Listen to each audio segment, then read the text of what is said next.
Good afternoon. I had to come here and tell you again today, like I've been doing just about every day, that I love you because I'm that lady on the internet who says she loves you. See, I haven't had my shirt on today. I got this from my kids. My grandkids call me Mima. And for 70 days, I was here every day during shelter in place telling you that I love you. And then for a few days after that, and then I took the weekend off, and I just have to constantly come on here and tell you that I love you, that you are loved, you have value, because I know so many people need to hear that. I needed to hear that. I wanted to talk today about one thing. I had put a question on my Facebook page the other day, and people loved the question of, what was your favorite childhood memory? And I got so much interaction. It was really great to read all of that. But then someone put a question in there for me. They said, well, Danielle, what is your favorite childhood memory? And I felt really sad when I was asked that, because I had a hard time coming up with something and saying that. I feel embarrassed. I feel even shame for that, but that's wrong.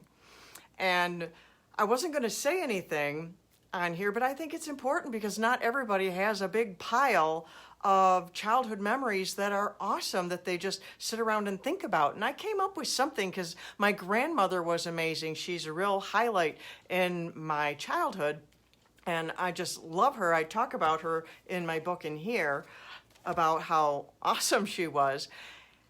And it wasn't that all of my childhood was bad either, but it was, I don't sit and savor the memories because I had to sit and look for them.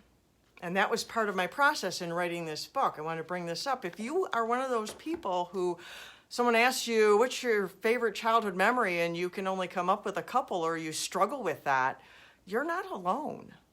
You're not alone. Not everybody has a big pile, and I'm happy for those people who have a big pile of awesome memories. And when I went digging for them, because the trauma in me had me focus on so much of the negative because there was just so much pain in my soul.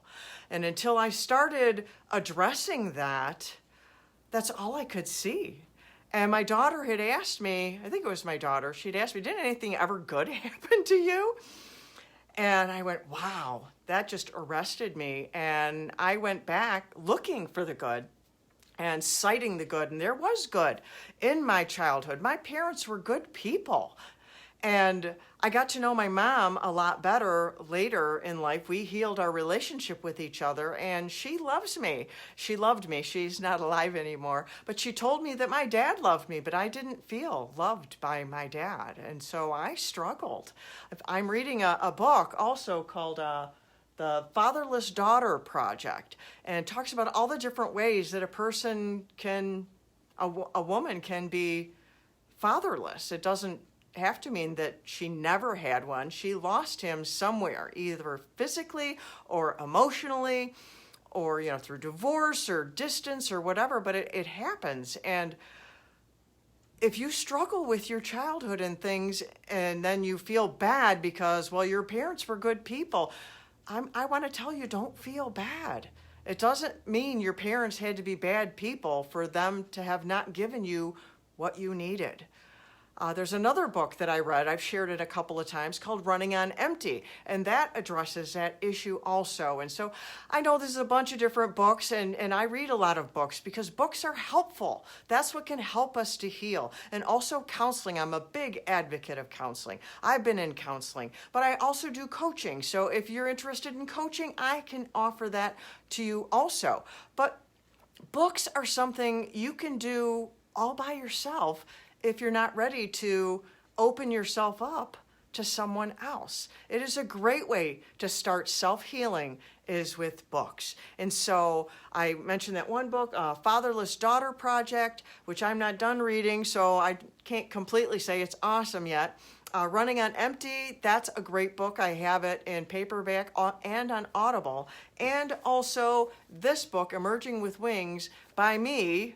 It was bestseller when I brought it out on Kindle. It was hit number one #1. So I can actually say I'm a best-selling author. It actually did that because it speaks to people. And so if you struggle with things in your past, with your childhood, trying to find the good, and you feel bad about that, then please get one of these books that I mentioned to you, whichever one speaks to you, because I am that lady on the internet who loves you, and I want you to get what you need, whether it's my book or someone else's book, whether you go for counseling somewhere else or you want me to help. I want you to get what you need. So Danielle Burnock at danielleburnock.com, and love yourself from Survive to Thrive. Here to help you, and I'll see you.